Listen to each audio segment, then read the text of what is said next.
alcanzar o que quiere lograr, ¿no? Yo actúo de forma pertinente. ¿Qué propósito quiero lograr? Entonces voy a hacer, en este caso, tiene que tener pertinencia lo que yo voy a actuar. Ahora, y el sentido ético no es otra cosa que todo lo que yo voy a, en mi actuación, yo voy a tener también que tomar en cuenta esas normas, ¿no? Esas reglas de comportamiento que me establece la sociedad. Y si vamos a un contexto más pequeño, las normas establecidas a nivel de institución. Entonces, el sentido ético, aplicamos en este caso esos principios éticos. El estudiante en todo lo que realice tiene que demostrar honestidad, sinceridad, responsabilidad, solidaridad y respeto a los derechos humanos, entre otros más que pueda haber, ¿no? Entonces, hasta ahí vamos ya construyendo qué es la competencia.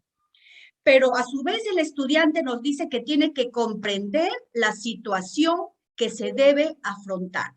¿Y para qué yo tengo que entender la situación que voy a afrontar? Para tomar decisiones, valga la redundancia, decisiones pertinentes y poner en acción esa combinación de capacidades. Yo ya sé a qué me voy a enfrentar o qué situación voy a afrontar, tomo decisiones y ejecuto las capacidades que no son otras cosas que mis conocimientos, mis habilidades, mis actitudes, mis valores y todo aquello que involucra esa combinación de mis capacidades. Ahora, y todo ello lo va a poner en juego en un contexto determinado, es decir, se va a aplicar en una situación real que emerge, en este caso del contexto, ¿no? O de la problemática que se quiera abordar. Entonces, vemos ahí las competencias, cómo se va combinando. Yo voy a tener que tener la capacidad de combinar mis capacidades para lograr un propósito específico, pero ese actuar tiene que ser de manera pertinente, con sentido ético.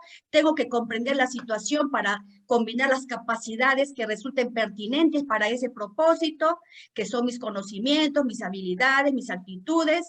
¿Para qué? Para yo poder saber cómo enfrentarme a esa situación que me presenta, ¿no? Entonces, eso es entendido, según el CENEP, un enfoque por competencias. Pasamos a la siguiente, Clever. Ahora, Tobón. ¿Por qué se menciona a Tobón? Sergio Tobón es un pedagogo colombiano universitario, y si nosotros vamos al CENEP, al final, en la bibliografía, tenemos ahí referencia que se ha tomado aportes de este pedagogo colombiano, se ha tomado aportes en cuanto a cómo se debe conceptualizar las competencias. Es por eso que lo tomamos aquí como un referente. ¿Qué nos dice Sergio Tobón?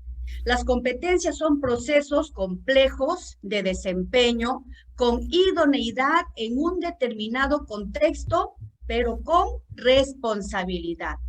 De aquí podemos sacar sus características. Para Tobón, ¿qué son las competencias? A, proceso complejo. B, implica un desempeño. C, supone idoneidad. Y la D, el contexto. Cuando hablamos del proceso complejo, ¿por qué es un proceso? Porque son acciones planificadas, ¿no? Son acciones planificadas que se lleva a cabo con un determinado propósito. Tiene un inicio y tiene un fin. Proceso planificado. No es que se me ocurrió del momento, yo lo planifico, es un proceso, tiene un propósito. ¿Por qué lo voy a hacer? Un inicio y un fin. Ahora, ¿por qué lo dice que es complejo? Porque el estudiante va a tener que enfrentarse a situaciones diversas. Muchas veces para él va a ser una incertidumbre, ¿no? Que va a poner en juego esas competencias aprendidas. Entonces, y eso esa incertidumbre lo va a desafiar constantemente al estudiante, ¿no? Proceso complejo. Ahora, implica un desempeño, porque la competencia en sí no lo vemos. Entonces, ¿cómo yo voy a evidenciar esas complejas? Implica un desempeño, que el estudiante, si ya logró el desarrollo de las competencias, lo va a hacer en una forma clara a través de un desempeño. Ese desempeño que el estudiante lo va a demostrar en un actuar, ¿no? Cuando realiza una actividad, por ejemplo, ¿qué vemos al estudiante? Su desempeño, su actuar en una situación que se le presenta. Pero decimos que va a tener lo vemos a través de un desempeño, pero ese desempeño no es cualquier desempeño. Es un desempeño, en este caso, que tiene que ser eficaz, tiene que ser eficiente y efectivo y pertinente también a lo que se está planteando al propósito, ¿no? Empleo mi desempeño que está en relación con mi competencia, pero ese desempeño tengo que demostrarlo con eficacia, con eficiencia, con pertinencia. Hemos escuchado muchas veces decir, por ejemplo, esa persona es idónea para el cargo. ¿Cómo nos damos cuenta que es idónea para el cargo? Porque lo vemos, cómo se desempeña, cómo hace sus actividades, cómo trabaja. Entonces, el desempeño es lo que observamos. Ahora, y todo eso en un contexto, ¿no? Se refiere a que esas competencias se van a aplicar en una situación determinada o de la problemática que se quiera abordar. Eso es para Tobón, ¿no? Esas características que él le da a lo que es la definición de competencias. Pasamos al siguiente, por favor. Visión del aprendizaje en el CENEP. En el CENEP, exactamente no está con el término visión, pero hemos puesto visión porque es lo que anhelamos que se haga realidad. Está con el término orientaciones. Entonces, esas son orientaciones, estos pasos, digámoslo así, son orientaciones que el docente o la docente debe tener en cuenta cuando va a hacer su planificación, va a hacer su ejecución y su evaluación de los procesos de enseñanza-aprendizaje. Entonces, empezamos con la primera. Situaciones significativas, ¿no? Que respondan a los intereses de los estudiantes. Vamos a partir, ese es el despegue. Una situación significativa, el despegue, la situación significativa que al final va a permitir al estudiante, por ejemplo, que haga un derroche de sus capacidades, ¿no? Ahora, ¿cómo va a ser esa situación significativa? Tiene que responder a los intereses de los estudiantes y que te permita aprender de ellas. Una situación significativa que haya un aprendizaje de parte del estudiante. Cuando una situación, en este caso, le resulta significativa al estudiante, se va a constituir en un desafío para él. Un desafío, un reto que le va a motivar a poder enfrentar a ese reto y darle una solución. Entonces, las situaciones en este caso pueden ser reales o simuladas, pero posibles y factibles de realizar. Aquí sí la situación significativa. Puede ser una tomada del contexto de la realidad, o yo puedo simular algo, pero que tenga relación con la realidad. Pero factibles, que el estudiante también pueda darle una solución a ese reto, a ese conflicto, que luego vamos a ver del conflicto. Mediación y conflicto cognitivo. La situación significativa. Aquí lo podemos nosotros relacionar con la teoría de David Ausubel, ¿no? La teoría, en este caso, del aprendizaje significativo, ¿no? Hay cierta relación. Si mi situación significativa es significativa para el estudiante, va a haber un aprendizaje significativo para él. Entonces lo relacionamos con la teoría, en este caso, del aprendizaje significativo de David Ausubel. Mediación y conflicto cognitivo.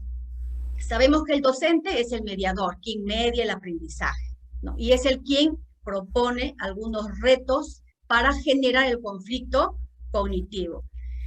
En este caso, el docente, que es el mediador, él tiene que favorecer ese aprendizaje. Va a estimular al estudiante para que desarrolle sus potencialidades. Muchas veces el estudiante puede ser hábil en algún aspecto, pero no lo saca a aflorar. Entonces, es ahí el docente que mediante la mediación, ese facilitador, de repente con esa mediación va a permitir que del estudiante aflore algo que ni el mismo estudiante de repente lo reconocía. Entonces, él es digamos, el que va a facilitar, estimular ese aprendizaje y también el desarrollo de los estudiantes, de sus potencialidades, ¿no? Lo estimula. Es ahí donde el estudiante puede aflorar algo que ni él mismo lo sabía y lo tenía, ¿no? Un talento. Y en este caso, la mediación, cuando el estudiante está en su nivel actual, el profesor lo tiene que pasar de ese nivel actual, que lo podemos llamar zona de desarrollo real, lo tiene que guiar o mediar hacia un desarrollo inmediato, que lo llamamos la zona de desarrollo del estudiante, ¿no? Zona de desarrollo. Lo acompaño donde estás tú, empezaste en A, con mi mediación, Vamos a conducirte, vas a subir de escalón, vas a subir a la B, que sería tu zona de desarrollo real, y luego esa zona de desarrollo real se va a convertir en su zona de desarrollo potencial. Es ahí donde se va a adquirir el aprendizaje. Entonces, esto lo podemos relacionar con la teoría, por ejemplo, de Vygotsky, la teoría sociocultural, las 3 zonas de desarrollo. Esa es la mediación del docente. Esa mediación oportuna y pertinente que debe facilitar al estudiante que él mismo descubra sus potencialidades. En cuanto al conflicto cognitivo, seguimos en mediación y conflicto cognitivo. El conflicto cognitivo es, por ejemplo, yo tengo un concepto de repente ya en mí, como mis saberes previos, yo ya lo tengo, mis conocimientos, mis creencias que yo poseo, pero cuando viene un nuevo conocimiento y de repente discrepa con lo mío, es algo nuevo para mí, ahí viene el choque, ¿no? Ese conflicto, mi saber previo, lo que yo sabía o lo que yo suponía, con lo nuevo que viene. Y se genera el conflicto cognitivo. Entonces, es tarea del o de la docente promover ese conflicto cognitivo que le resulte significativo al estudiante. Porque si le resulta significativo, va a motivar esa motivación intrínseca del estudiante. Y eso va a abrir un paso a tener un nuevo aprendizaje. Se abre ese camino para ese nuevo aprendizaje. Ahora, yo no puedo al azar generar un conflicto cognitivo sin antes no haber hecho un diagnóstico cuáles son esas características de mis estudiantes. Yo tengo que conocer sus características, sus necesidades, y en relación a ello, a ese conocimiento que tengo de mis estudiantes, yo voy a generar un conflicto. Ahora, hay 2 formas aquí. Puede ser que si yo no conozco a mis estudiantes, pueda generar en este caso una propuesta de baja demanda cognitiva. Y el estudiante va a seguir en su zona de confort y no va a haber un aprendizaje. Lo otro extremo, si yo de repente le hago una propuesta de alguna demanda, de alta demanda cognitiva, puede también ser, repercutir desfavorablemente, porque puede haber la frustración de parte del estudiante, sentir que fracasó, ya no quiero hacer la actividad, es mucha exigencia, no puedo, y lo abandona. Ahí es cuando decimos, el estudiante no tiene interés, que puede ser no tiene interés porque le resulta muy fácil, que no lo quiere hacer zona de confort, o bien lo resulte muy complicado. Entonces, es muy importante, antes de generar ese conflicto cognitivo, yo tengo que conocer las características de mis estudiantes. Aquí lo podemos relacionar, en este caso, con la teoría de Piaget, ¿no? Fue el que propuso la teoría, por ejemplo, el desequilibrio cognitivo, ¿no? Cuando hay un conflicto cognitivo, en este caso, hay un desequilibrio, porque es un nuevo aprendizaje que está asimilándose. Luego ese desequilibrio pasa a formar parte de tu esquema cognitivo, se convierte en un equilibrio y así sucesivamente. Más aprendizajes, más conflicto, más desequilibrio, y luego en ese círculo llega a ser parte ya de tu esquema cognitivo. En el pensamiento complejo. Pensamiento complejo, analizar la situación que los desafía y puedan construir un nuevo conocimiento, ¿no? Aprenden a analizar la situación que los desafía, aprenden a darle una explicación, y en esa explicación yo ya estoy construyendo mi nuevo conocimiento.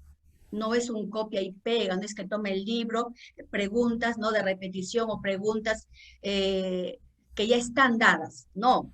Entonces, el pensamiento complejo es porque el estudiante ante una información lo va a analizar, lo va a interpretar, hasta lo puede cuestionar y va construyendo su nuevo conocimiento.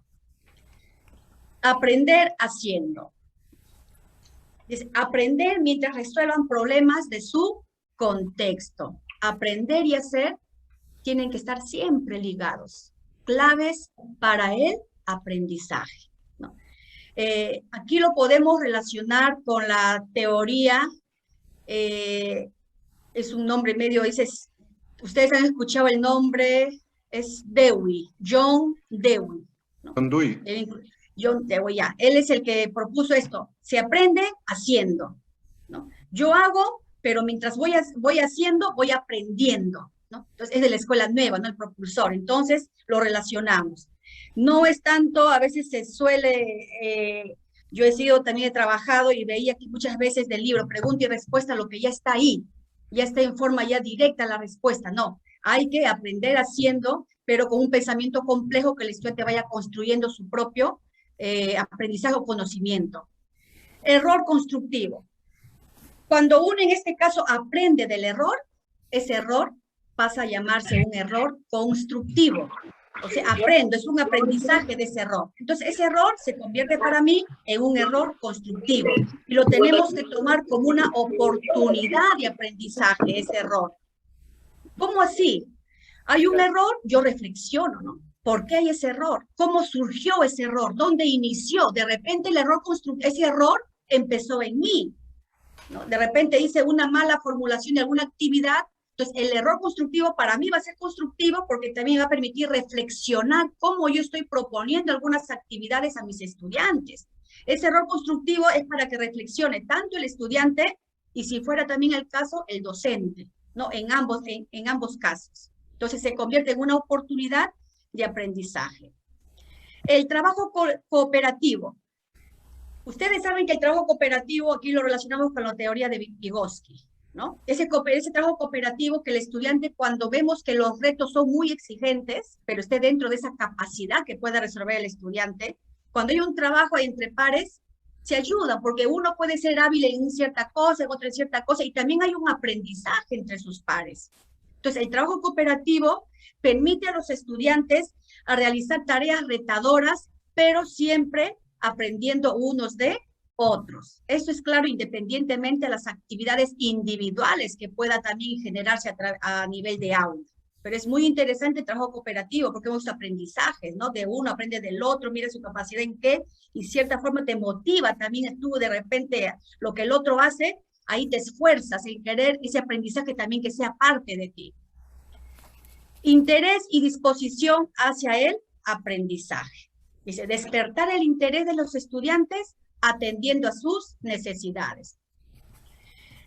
Para que la situación sea, en este caso, de interés a los estudiantes, la situación se considera significativa no cuando el profesor lo considera importante en sí misma para él, sino cuando los estudiantes perciben que tiene sentido esa situación, tiene sentido para ellos. Solo en ese caso puede, digamos, nacer, germinar, puede brotar o surgir por parte de los estudiantes el interés y la predisposición y disposición para el aprendizaje. Entonces, ahí se genera. Cuando yo veo que está o me despierta el interés. Para eso es muy importante también empezar en el primero situaciones significativas.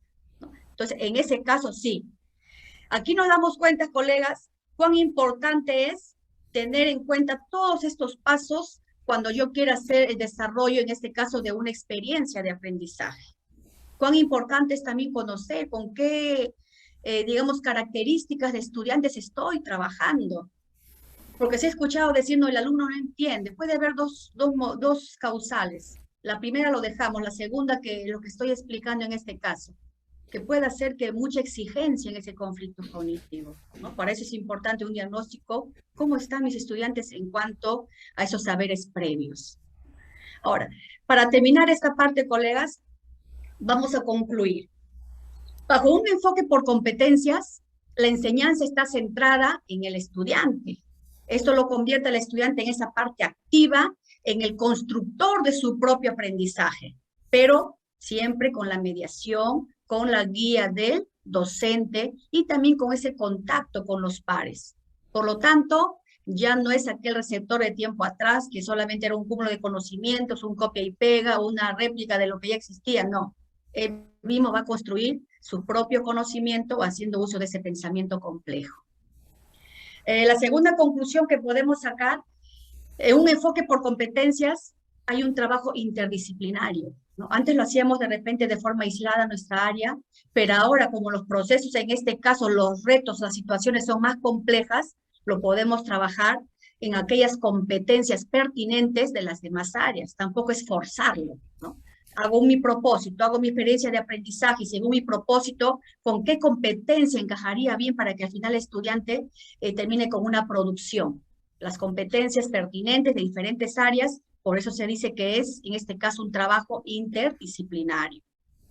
Finalmente, todo ese proceso del estudiante desde que inicia su educación básica hasta que termine la educación básica, que son pues 11 años en aula, 11 años en esa educación formal, ¿no? El alumno o el estudiante va a ir adquiriendo de forma progresiva, dice, el desarrollo de esas competencias, ¿no? Voy adquiriendo de menos a más ese logro de las competencias, las cuales me deben permitir lograr los 11 aprendizajes que se menciona en el perfil de egreso.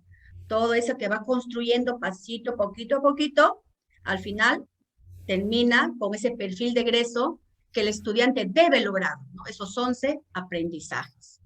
Entonces, colegas, hasta aquí ha sido mi participación. El objetivo es afianzar más algunos conceptos que en la práctica, pues ustedes, como digo, ¿no? La didáctica, el arte de enseñar, ustedes son los artistas en aula, ustedes conocen mejor a sus estudiantes y si se mejora nuestra práctica pedagógica, pues vamos a tener resultados favorables. Muchas gracias por su atención, colegas. Bueno, vamos a seguir con la asistencia técnica virtual. Vamos a darle en el bloque 2 de evaluación formativa a cargo de la maestra Marlene Eusebio Bardales. Adelante, Marlene. Gracias, Clever. Bueno, en primer lugar, buenas tardes a todos los participantes en esta sala. Bienvenidos. Y vamos a continuar. ¿No me escuché ahora? Sí, sí, escuchamos. Sí, ya. Bien, bienvenidos a todos los presentes a esta asistencia técnica. Vamos a continuar con esta parte general, que como ya lo dijeron mis colegas que me han antecedido, son conceptos que quizá ya muchos de nosotros, de ustedes, han participado en diferentes capacitaciones, en diferentes webinars, pero siempre necesitamos estar reforzando, quizás para poder entenderlo. Y la intención es esa justamente, de brindar esa asistencia para poder comprender más y mejorar nuestra práctica pedagógica. Bien, en lo que es la evaluación formativa, como ya hemos visto, las tendencias pedagógicas contemporáneas anteriores, cómo era concebida la evaluación, ¿no? Estaba centrada en el final del proceso, pero ahora ha ido evolucionando, ha pasado el tiempo y ha ido evolucionando y ha pasado de ser esa práctica que se centraba en la enseñanza nada más y que solamente nosotros los docentes pues teníamos que para calificar, poner una nota, que era el objetivo, poner una nota, una calificación buena o mala, correcta o incorrecto. Ha pasado de ser eso a ser ahora entendida como una práctica que se centra en el aprendizaje, en lo que nuestro estudiante debe aprender, cómo debe aprender. Entonces, en ese sentido, el currículo nacional, que es el que ahora rige la educación, nos dice que la evaluación formativa es un proceso sistemático. Proceso sistemático porque es un ciclo continuo, permanente, en el que se recoge y valora información relevante. Entonces, no solamente vamos a recoger esa información, sino que vamos a valorar las producciones más relevantes de nuestros estudiantes, las evidencias más relevantes del nivel de desarrollo de las competencias de cada uno de estudiantes. Vamos a valorarlo para nosotros poder determinar cómo está mejorando el estudiante, cuán lejos, cuán cerca está del logro de la competencia, con la finalidad justamente de contribuir oportunamente a mejorar su aprendizaje. Oportunamente, porque justamente como es un proceso continuo, continuamente nosotros tenemos que ir recogiendo información, valorándolo y retroalimentando, que es la segunda parte que va a trabajar mi otro colega. Entonces, justamente es eso, para que De esa manera contribuyamos de manera oportuna a mejorar su aprendizaje, ¿no? Eso es lo que nos dice el Currículo Nacional de la Educación Básica. Por favor, esos micrófonos. La siguiente, Clever. Ahí está. Bien. Algunas orientaciones para la evaluación formativa. En primer lugar, para realizar una buena evaluación formativa, es necesario que yo, docente de una determinada área, debo comprender la competencia que voy a evaluar. Eso es muy importante. Tengo que comprender la competencia a evaluar, entenderlo, comprenderlo, analizarlo.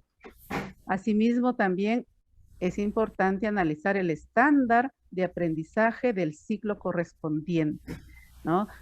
Si el sexto ciclo o séptimo ciclo inclusive, para poder de esa manera llevar a cabo una buena evaluación formativa, para orientar esa evaluación. Entonces, comprendo la competencia que voy a evaluar, lo analizo el estándar del ciclo correspondiente y de esa manera voy a poder seleccionar o diseñar las situaciones significativas que respondan justamente a ese propósito, esa competencia, al estándar que yo voy a evaluar. Situaciones reales, situaciones retadoras, pero que estén justamente respondiendo al estándar de acuerdo al ciclo que voy a evaluar.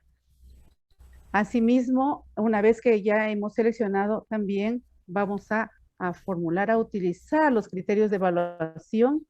¿Para qué? Esos criterios de evaluación me van a permitir construir, determinar qué instrumento voy a utilizar.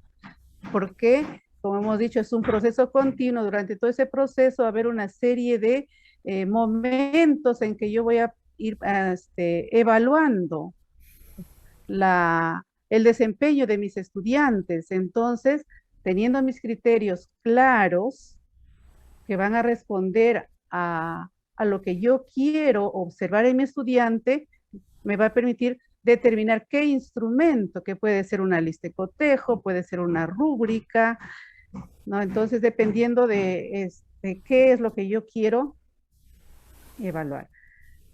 Luego, también es muy importante que nuestros estudiantes conozcan en qué van a ser evaluados, conozcan esos criterios de evaluación, ¿no? Porque ya, si nosotros no lo comunicamos, mi estudiante, ¿cómo va a saber cómo yo voy a valorar su evidencia? Entonces, si queremos que nuestros estudiantes justamente desarrollen sus competencias, se esfuercen, comprendan, tenemos que comunicar. Nosotros, por ejemplo, como docentes que estamos en este proceso de evaluación constante, ya sea para ascenso, ya sea para un cargo, nos dan también justamente a nosotros, nos proporcionan los criterios, nos comunican, nos dan, en esto vas a ser evaluado, bajo estos criterios de evaluación. Entonces, nosotros nos preparamos para eso. De igual manera, nuestro estudiante tiene que conocer cómo va a ser evaluado ese ensayo, por ejemplo, que yo le pido, ¿no? O la evidencia que yo le solicite. Entonces, ¿con qué criterios yo voy a evaluar esas producciones, esas evidencias? Y de esa manera será mucho mejor para que ellos puedan también mejorar.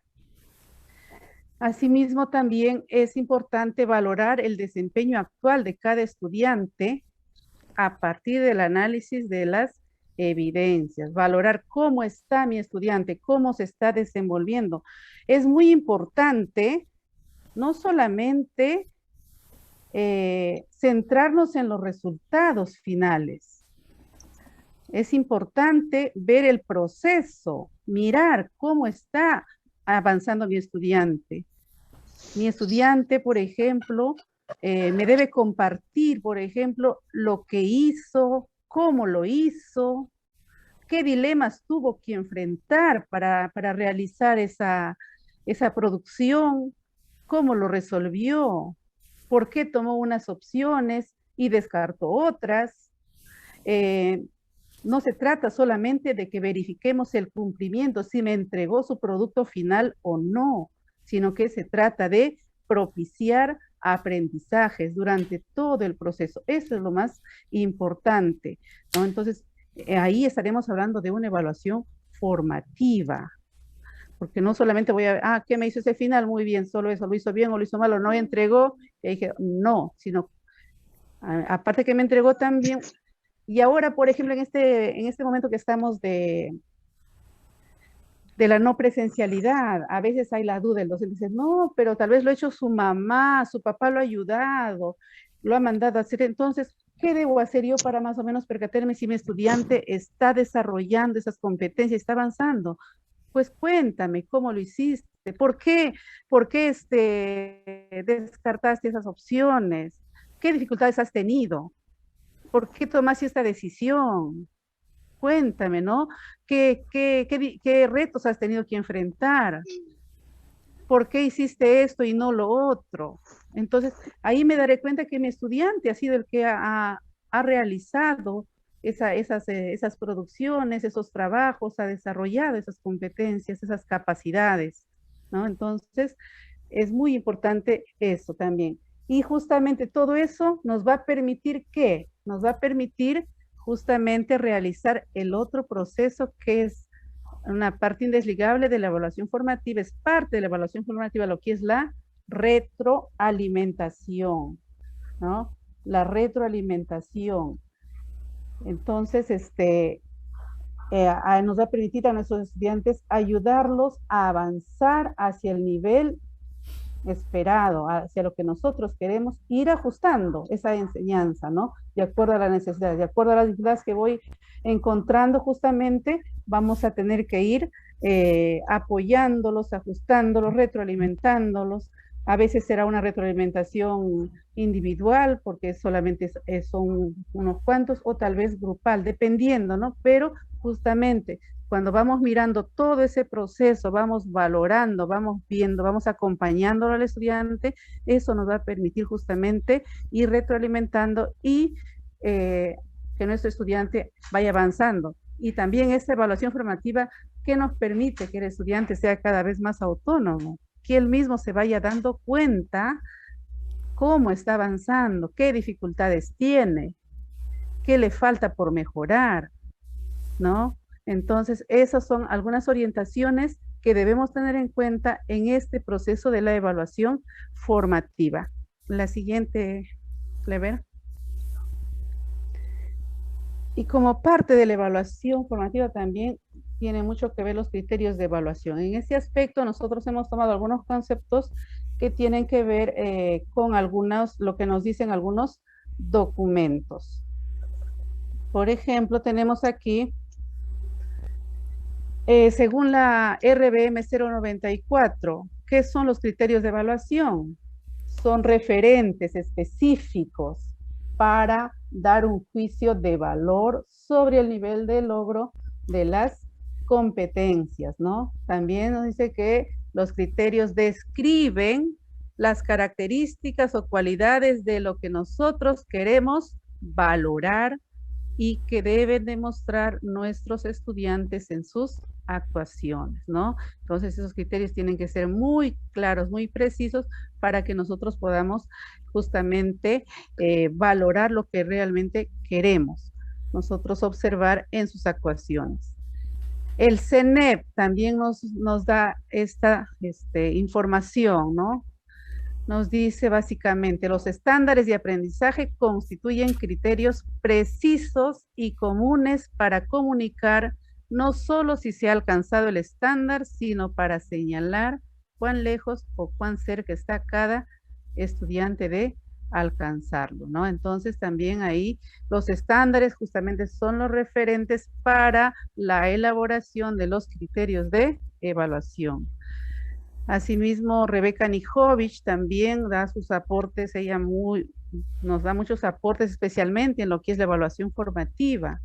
Y en cuanto a los criterios, ¿qué nos dice? Son expectativas relativas al aprendizaje. La expectativa es lo que yo quiero observar en mi estudiante, ¿no? la importancia de una producción o de un proceso. A través de esas actuaciones, esas producciones, es lo que yo quiero, mi expectativa, ver qué es lo que yo quiero que mi estudiante desarrolle, ¿no? Eso es en cuanto a los criterios de evaluación según algunos documentos que ya se les estamos mencionando. La siguiente, Clever.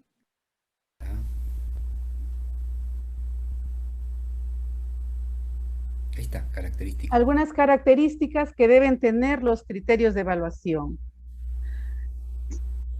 Los criterios de evaluación se relacionan con las capacidades de las competencias que se desarrollan en una experiencia de aprendizaje. Eso lo encontramos en el CENEP. Entonces, los criterios justamente necesariamente tienen que estar relacionados con las competencias, las capacidades de las competencias que se van a desarrollar en una experiencia de aprendizaje. Yo no puedo dejar de lado, si bien es cierto, para elaborar tengo que ver mi estándar de aprendizaje, los desempeños y sin dejar de lado la competencia en sí y todas sus capacidades. Otra característica, los criterios de evaluación describen las características o cualidades de la competencia, ¿no? Nos van a describir las características o cualidades de esa competencia. Por ejemplo, en ciencias sociales tengo la competencia construye interpretaciones históricas. Entonces, yo en mis criterios de evaluación, de acuerdo a lo que quiero evaluar, tengo que ver justamente que se ponga en juego esa combinación de capacidades, que interprete, que analice, que explique, ¿no? Que interprete causas, consecuencias, etcétera. Entonces, se tiene que ver en sí toda la competencia. Eso también lo encontramos algo más específico, más amplio en la RBM 094 de 2020. Otras características, los criterios son explícitos, están claramente establecidos a partir de los estándares de ciclo y los desempeños de grado, ¿no? Entonces, son muy explícitos y nos tenemos que guiar justamente de los estándares y los desempeños, algo más pequeñito, los desempeños más precisos. Eso es, por ejemplo, según una concepción de Rebeca Anijovic. También Rebeca Anijovic nos dice que los criterios son estables. Se observan los mismos aspectos en distintos momentos de evaluación y situaciones de aprendizaje. Entonces yo, con esos criterios en diferentes momentos y también en diferentes circunstancias, con diferentes producciones, puedo también yo utilizar esos criterios de evaluación para ver la misma competencia, ¿no? Entonces, esas son algunas características sobre los criterios de evaluación. La siguiente, Clever. ¿Por qué son importantes los criterios de evaluación? ¿Cuál es la importancia de estos criterios de evaluación? Los criterios apropiados se derivan de los estándares y los desempeños que se están evaluando, no de las características superficiales de una tarea de evaluación específica. Entonces, los criterios justamente tienen que ajustarse, se derivan justamente del estándar, como les decía, y de los desempeños. No es que yo, una vez que tengo la producción, voy a decir, ah, bueno, quiero ver esto. No, ya nosotros tenemos que ver, de acuerdo a lo que yo quiero lograr en mi estudiante, de acuerdo al estándar del ciclo, y específicamente en el grado, el desempeño de grado, qué es lo que yo quiero que mi estudiante logre, que quiero observar en esas actuaciones. Los criterios se usan para describir el progreso en el aprendizaje y para realizar la retroalimentación a los estudiantes. Los estudiantes son retroalimentados sobre criterios que ellos ya conocen y comprenden. Como se ha dicho, ellos tienen que conocer, se les tiene que comunicar, ¿no? Y eso nos va a permitir justamente ir viendo el avance de nuestros estudiantes en su aprendizaje, cómo van progresando, cómo van avanzando en el logro del nivel del estándar de aprendizaje de ciclo, si están ya lográndolo, cuánto les falta, ¿no? Entonces eso me va a permitir describir estudiante en relación a tal competencia, está en un 90% tal vez, ¿no? Está logrando o le falta todavía, y menciono algunas características de la competencia, algunas características del estándar, qué es lo que le falta, tal vez les falta desarrollar alguna de las capacidades de esa competencia, ¿no? Tal vez interpreta muy bien las fuentes históricas, pero le falta explicar esas interpretaciones, por ejemplo, en lo que es ciencias sociales. Entonces, esos criterios de evaluación me van a permitir hacer una descripción. Los criterios juegan un rol clave porque están enmarcados en las competencias y las capacidades, como ya lo hemos visto, ¿no? Responden a eso, tienen que estar necesariamente respondiendo a las competencias, a las capacidades, a los estándares. Los criterios se obtienen del análisis del estándar de aprendizaje o del ciclo o los desempeños de grado, ¿no? Entonces, una referente para poder nosotros elaborar nuestros criterios, necesariamente tenemos que ver el estándar o también los desempeños. No hay que dejar de mirarlos para que así nosotros podamos ir avanzando. Bien, ahora la siguiente, Clever.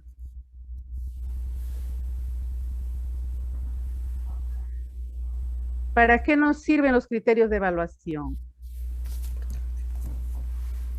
Los criterios de evaluación me van a permitir valorar el avance de los estudiantes y de esa manera ofrecerles justamente oportunidades para mejorar y lograr las competencias que estoy evaluando.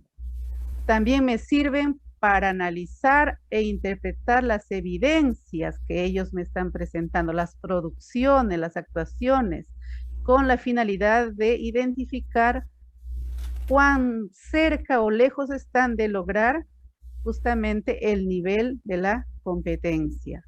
Asimismo, me favorece el desarrollo de la autonomía, como él les decía, cuando mi estudiante conoce en qué va a ser evaluado, también le va a permitir a él tomar decisiones, cómo realizar la tarea, qué estrategias me resultan mejor para realizar, qué opciones puedo tomar para realizar esta tarea, para autorregular su aprendizaje, qué tiempo voy a destinar, por ejemplo, para desarrollar la tarea, para realizar mis producciones, ¿no? Para que autorregule ese proceso de aprendizaje. Entonces, esto nos permite también justamente la evaluación formativa, a nuestros estudiantes los hace más autónomos también. Ellos mismos se van a autoevaluar también. A ver, cuánto ya aprendí, cuánto me falta,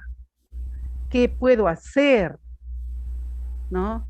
Y finalmente también va a eliminar toda posibilidad de generar malas interpretaciones de las evidencias. O sea, va a permitir, ya no es que solamente yo docente voy a ver el trabajo, ese está más bonito, tiene bonita carátula, no, ese está bien, no, sino que yo tengo que centrarme de acuerdo a los criterios de evaluación que yo he fijado que mi estudiante conoce, de acuerdo a eso yo voy a evaluarlo, voy a valorarlo.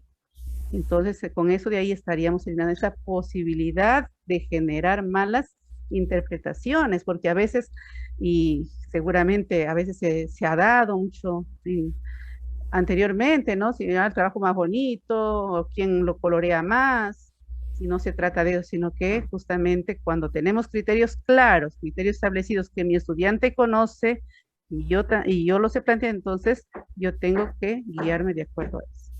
Bien, la siguiente, Clever.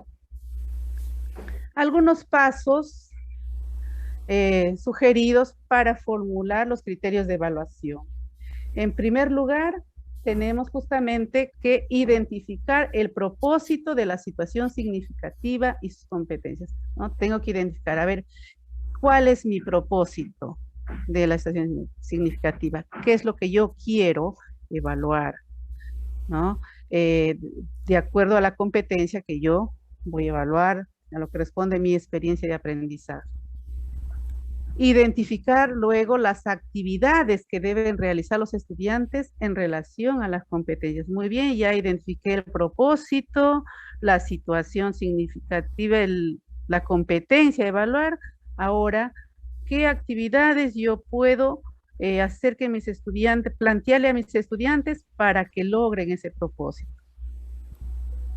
Analizar las competencias y las capacidades. Como docente tenemos que conocer nuestra área, conocer cada una de nuestras competencias, capacidades, qué es lo que me exige cada competencia, cada capacidad. Yasmín, acá, por favor, vengan acá al Zoom, ¿ya? Solo Victoria. Analizar los estándares y desempeños según el grado ciclo, ¿no? Entonces, tenemos que estar bastante empapados, diríamos nosotros, de este conocimiento, de las competencias, las capacidades, los estándares y desempeños del ciclo o grado. Entonces, necesitamos conocer esto para que nuestros criterios sean mucho más claros y precisos.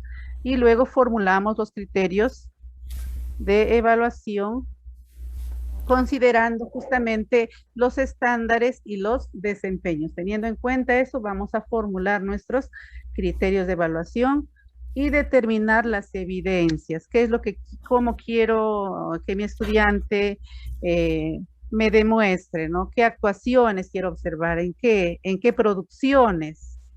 ¿Qué evidencias? Bien, entonces, estos son los pasos a seguir para formular los criterios de evaluación. Bien, eso ha sido todo por mi parte. Muchas gracias. Adelante, Clever. Sí. En esta parte, bloque 3, vamos a ver el tema de la retroalimentación y vamos a dar el pase al profesor Andrés Zabaleta Rodríguez. Adelante, Andrés. Gracias, Clever. Muy buenas tardes con todos y cada uno de ustedes, estimados colegas. Continuando, en este caso, con la explicación de los conceptos básicos, tenemos la retroalimentación. Aún cuando la retroalimentación es un término ya bastante trillado, es bueno profundizar en el análisis de lo que significa la retroalimentación. En ese análisis podemos nosotros encontrar que es devolver al estudiante la información que describe sus logros, ¿verdad? Y cuando se dice devolverlo, el estudiante debe saber cómo va, cuáles han sido sus logros, sus limitaciones, sus dificultades que tiene. Y para ello el maestro tiene que mostrarle precisamente de manera descriptiva cuáles son esas características que el estudiante va presentando. Pero cuando nosotros estamos en ese proceso de devolución, ¿sí?, ese proceso involucra una parte valorativa, que en este caso está resaltado el color rojo, ¿no? Otorgándole, dice, un valor a lo realizado. Y cuando se dice otorgándole un valor, ese valor puede ser un valor cualitativo, cuantitativo o subjetivo, ¿verdad? Porque de repente entre colegas pueden decir, bueno, a mí me parece que este estudiante ya está en este nivel. Otro colega puede decir, bueno, a mí me parece que ya está en el otro nivel. Eso implica, pues, una valoración. Y como es subjetivo, le decía, lo que debemos hacer, y creo yo lo que nos asume como profesionales, es ser lo más objetivo posible. Y para ello, pues nos ayuda muchísimo lo que son los instrumentos que nos permiten recoger esa información. Uno de esos instrumentos que mejor se adapta, y que ustedes también lo manejan, es la rúbrica. En ese proceso de implementación, no es que esté prohibido, ojo, no es que esté prohibido brindar elogios. sí podemos elogiar el trabajo de los estudiantes, pero cuando tenga pues un asidero, cuando se lo merezca, cuando de repente pues, el proceso que ha hecho en ese proceso de avance es un proceso que involucre verdaderamente estimularlo. Muy bien, muy bien. Mira, ¿de dónde has partido y en dónde estás?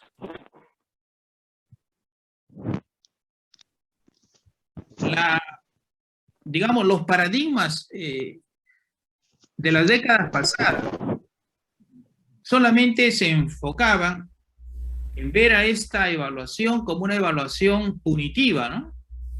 Ver errores. El día de ayer yo comentaba y decíamos, por ejemplo, en lo que es matemática, planteábamos una prueba, ¿cómo calificábamos? Por lo menos yo lo calificaba así, ¿no? Bien, mal o en proceso, 1, 2, listo. Y devolvíamos esa prueba. ¿Verdad? Cuando la retroalimentación hoy en día nos permite, pues, poder decirle al estudiante en qué está fallando. Y lo más rico de este término es que tiene que ser de manera oportuna. Pues. Lo más, ojo, lo más inmediato posible, el término posible. Porque probablemente por ahí me estén escuchando algunos maestros que están en zona rural y ya estén pensando, si puede. Pero el estudiante recién le llega la retroalimentación la otra semana. ¿Por qué? Porque no tengo acceso. Pero debemos hacer esa devolución de la información, ojo, lo más pronto posible. Si ya no se puede hacer lo más pronto, bueno, pues quedémonos en hacer la retroalimentación, ¿sí? Hasta donde nosotros podamos hacer. Siguiente, Clever. ¿Qué aporta la retroalimentación al estudiante? Acá aporta el que el estudiante pueda comprender los modos como aprende. Ojo. Y valorar sus logros, definitivamente.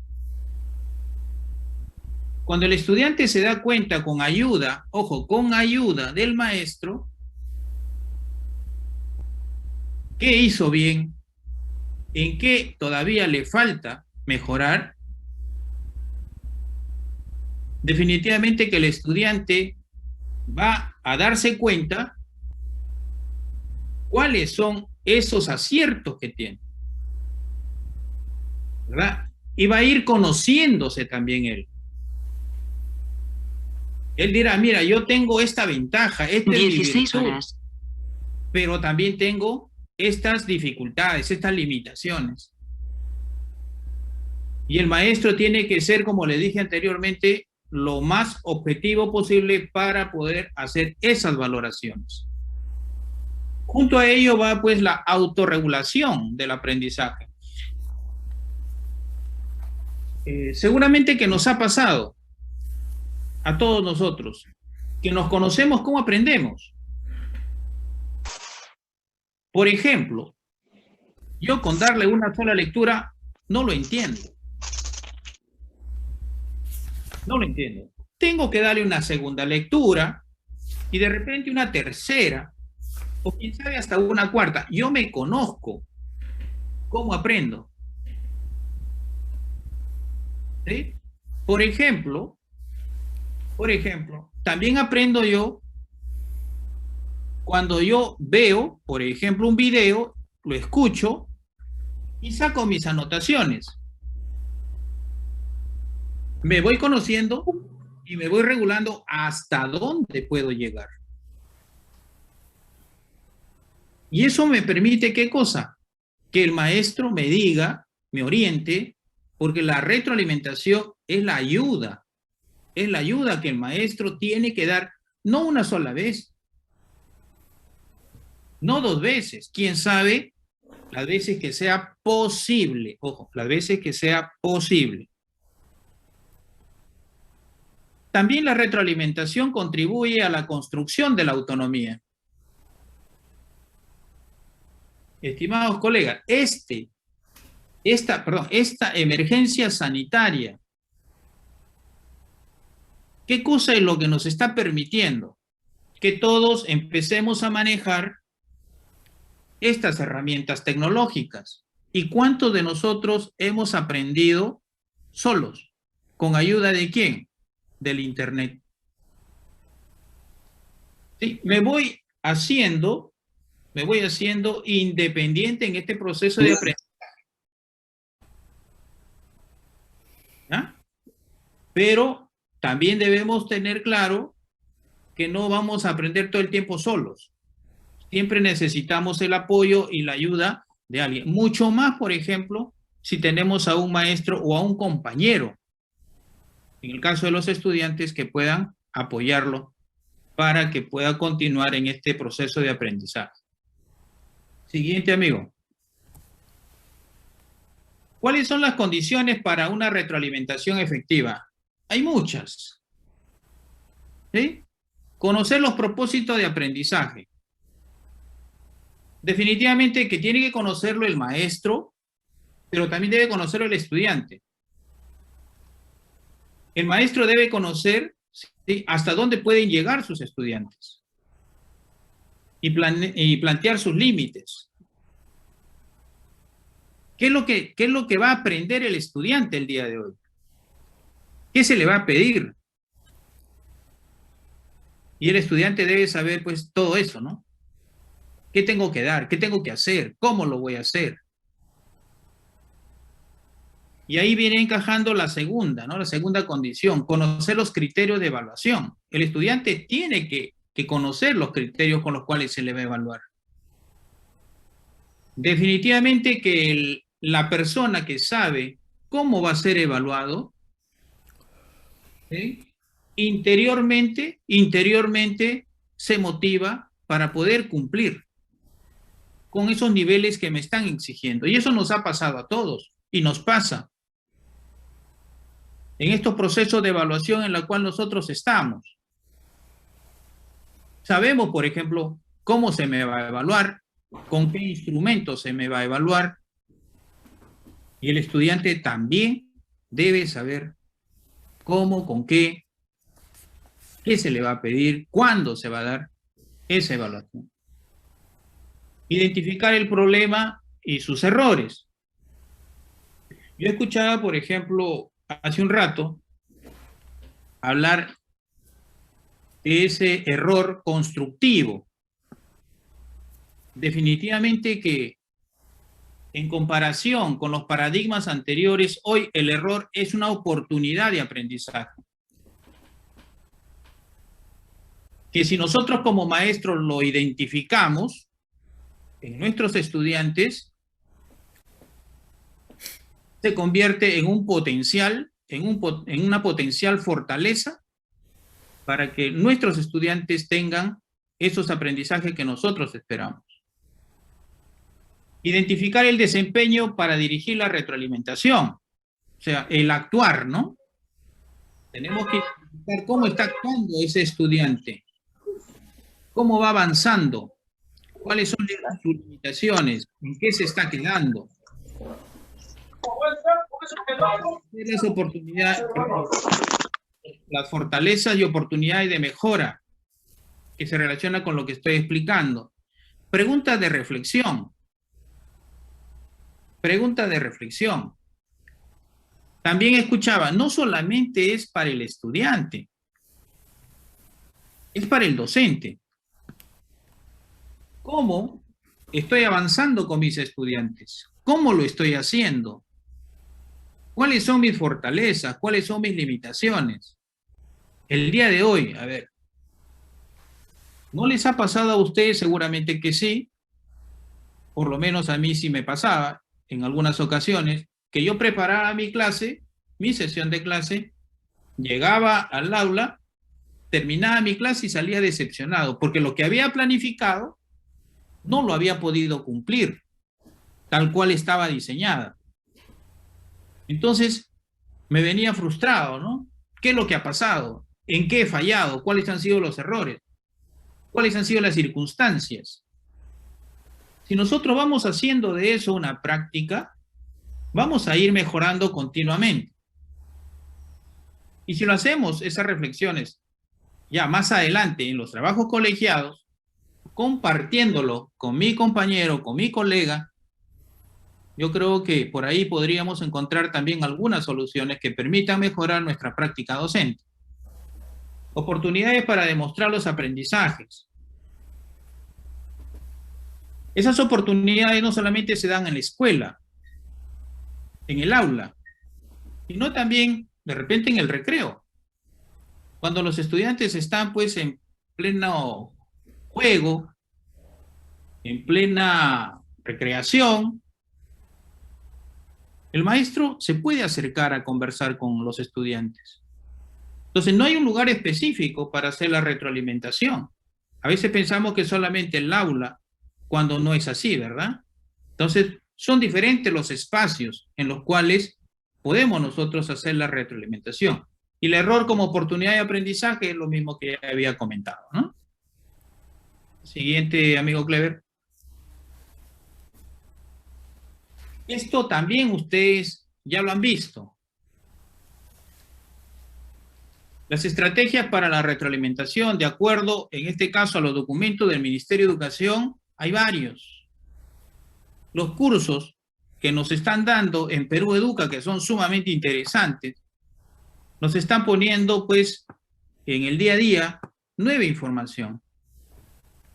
Estas estrategias que muy bien podemos utilizar, la escalera de Wilson, el seguir, empezar y dejar, el trabajo detective, estrellas y escaleras, mi error favorito, primero a quinto, tarjeta de salida, son algunas de las estrategias que están planteadas, ojo, estas estrategias están planteadas en los documentos del Ministerio de Educación a través de sus cursos de Perú Educa que está brindando.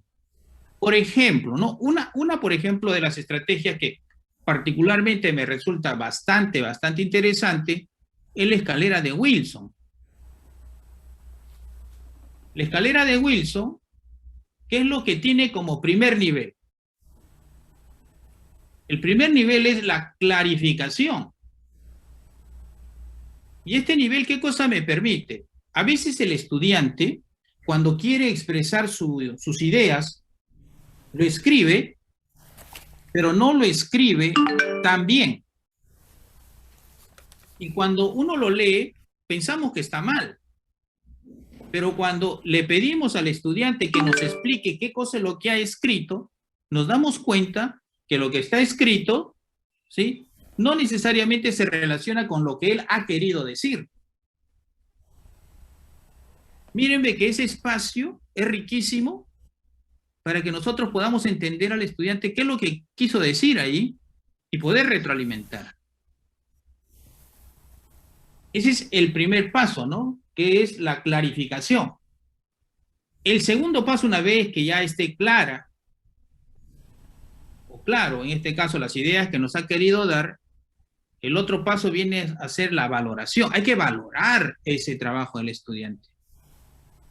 Pero no valorarlo solamente en el sentido de darle elogio, ¿no? Sí, está muy bien, excelente, cuando en realidad no lo es. Si se lo merece, si es que ha avanzado, hay que elogiarlo, hay que incentivarlo, motivarlo. Perfecto. ¿Sí? Eso es valorar el trabajo y el desempeño y el esfuerzo e incluso esos productos que están presentando. Pero al mismo tiempo, de repente, en los productos, en las evidencias o en el desempeño, nos damos cuenta que hay la necesidad de expresar algunas inquietudes, ¿no?, algunas preguntas que a mí me ha generado como docente. Mira, ¿y por qué has hecho esto? ¿Y qué cosas has querido decir con esto? ¿Y por qué no lo has hecho de esta forma? Generarle preguntas o inquietudes que tú no lo estás entendiendo y comprendiendo. Y finalmente, la cuarta etapa que nos plantea, en este caso, la escalera de Wilson, es plantear sugerencias, ¿no? Muy bien, ¿y qué te parece? ¿Y qué te parece si de repente empleamos esto? ¿Has probado con esto? ¿Este método de repente puede ser el más efectivo o no? Esos 4 niveles son los que nos plantea Wilson. Y así como las otras estrategias también tienen su explicación, que nos llevaría de repente acá todavía una media hora poderlo explicar, pero que seguramente ustedes ya los conocen. ¿Va? Siguiente, Clever. Mire, para elegir las estrategias que ustedes han visualizado, la escalera de Wilson, mi error favorito, el primero a quinto y todas las anteriores, hay algunos factores que debemos considerar. Por ejemplo, el tiempo. El tiempo. El tiempo es inmediato. Ojo, si yo tengo a mis estudiantes de manera presencial o de repente en un Zoom, puedo hacer la retroalimentación de manera inmediata. Y ahí puedo corregir esos errores, ¿no? Pero ¿qué pasa si esto no lo tengo a mi estudiante de manera presencial? Ni tampoco tiene acceso al Zoom. Entonces, el tiempo es un factor a considerar para poder hacer la elección de esas estrategias que habíamos mencionado anteriormente. ¿Sí? La cantidad. Cuando se refiere a la cantidad, acá la cantidad está en términos de la cantidad de información que se va a dar al estudiante en la retroalimentación. Vamos a suponer que hay un estudiante que tiene pues muchas dificultades. Significa que en la retroalimentación yo no voy a darle todo, ¿no? Todo. Sino que ahí yo tendría que priorizar, ¿no? ¿Cuál es la parte más importante y necesaria que el estudiante necesita en ese momento para poderlo trabajar en este proceso de retroalimentación? Y posteriormente en otro espacio le daré también otra parte más, ¿no? Por eso se dice ahí, focaliza dónde concentrar sus esfuerzos y cómo hacerlo. Ahora, otro de los factores para poder decidir respecto a cuál de las estrategias utilizar es el modo. Si va a ser oral o va a ser escrito esa retroalimentación. Si va a ser a través de preguntas, de modelados, de diálogos, de pistas, ¿cómo va a ser? Ese es el modo. De repente yo no tengo a mi estudiante de manera presencial, no lo tengo tampoco en un Zoom, entonces, ¿cuál es la opción para elegir, en este caso, una estrategia? Una estrategia que tendría que ser escrita. Y referente al otro factor que es la audiencia, es ver, ¿no? Ver. ¿Cuántos estudiantes tengo que están en este proceso para poder retroalimentar? ¿Me es posible hacer la retroalimentación de 1 por 1? Cuando sean pocos. Pero si el número es muy elevado, ¿cómo tendría que hacer yo la retroalimentación? De manera grupal. Por lo tanto, tendría que elegir yo una estrategia que me facilite y me permita hacerlo grupal.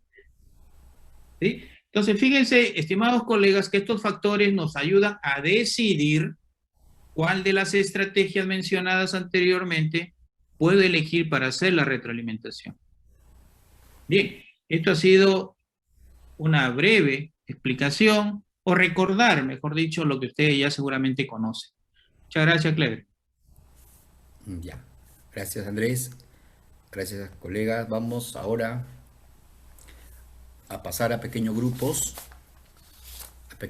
para en cada una de las áreas, ¿no?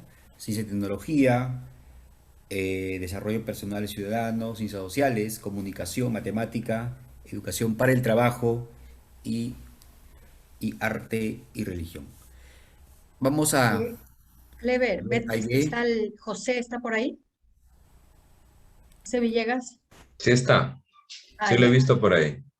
José, Ya se hizo los grupos, Clever, ya se hizo los grupos. Ahora voy a poner iniciar todas las sesiones y cada colega, por ejemplo, ¿no? Yo soy matemática, lo pongo ahí, usted asignar, y ingresan ahí al grupo que les corresponde. Ahí. Pueden entrar en esos tres cuadritos. ¿quién se va a quedar en sala, amiga? Dijimos que se queda José. Ya voy a sacarlo un ratito, voy a sacarlo religión, ya voy a... Religión, entonces sacaríamos y se queda en sala. Religión y arte. Sí, religión y arte se quedan en la sala. Ya, ahora sí, colegas, se busquen su área y según esa área ustedes ponen entrar nada más. No busquen su nombre, sino el área y ponen entrar y ya se les asigna a las salas pequeñas. José. Sí, sí. Ya. Queda en sala arte y religión. No olviden, en la parte inferior derecha, ahí aparecen los 4 cuadraditos, hacen clic ahí y ahí le va a aparecer justamente los grupos que están formados y se van al área que les corresponde. Solamente ponen ingresar, entrar y ahí entrar. Disculpe, profesora Marlene, yo estoy en el celular. ¿En qué parte están los cuadritos? En la parte superior izquierda. Pueden ingresar, colegas. Hasta ahora aún no ingresan. No podemos. Y el profesor Clever ya se va a ir ya de PT. Profesora Aide, ¿me escucha? Luis, ve.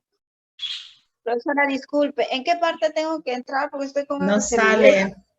Los que Si están está en no sale. en la parte inferior, casi a la derecha, dice sección de grupos. No sale. No está profesorcita acá tampoco. No sale, colega. No está. Eso sale cuando el Zoom No es sale. apagado. En el caso que ustedes son anfitriones, a nosotros no sale. No me sale, a mí No también sale. no me ¿No sale? Nosotros no sale. Parece